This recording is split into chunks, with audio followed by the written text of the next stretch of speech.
Tiga bujang tanggung yang terlibat tawuran antar kelompok Gunoke senjata tajam ketangkep Jataras Polda Sumsel.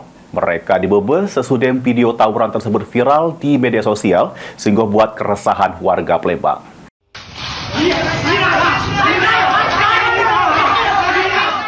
Inilah video tawuran antar kelompok bujang tanggung di Palembang yang viral di media sosial.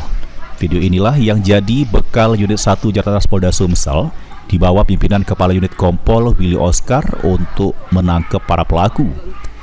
Ketiga pelaku yang ditangkap masing-masing berinisial MR, PP, Samo MF, bujang tanggung 16 tahun, dua bujang merupakan pelajar sedang kesikoknya sudah putus sekolah.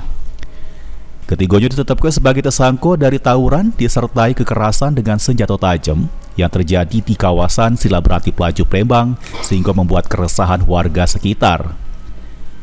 Dari hasil pemeriksaan sementara oleh polisi, motif para pelaku melakukan tawuran ialah cuma untuk gagah-gagahan baik.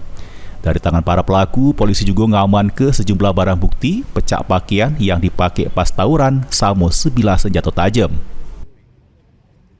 Viral di media sosial tersebut, kemudian tim berhasil mengamankan tiga orang pelaku ini pelaku anak, serta beberapa barang bukti yang berhasil diperoleh, yaitu satu lembar jaket, kemudian satu lembar jaket berwarna merah dan hitam, kemudian satu lembar jaket berwarna orange, kemudian sebilah sajam. Untuk motif dari tawuran tersebut, adanya saling ejek di media sosial antar kedua kelompok. Semuanya masih berstatus pelajar, ada juga yang sudah tidak.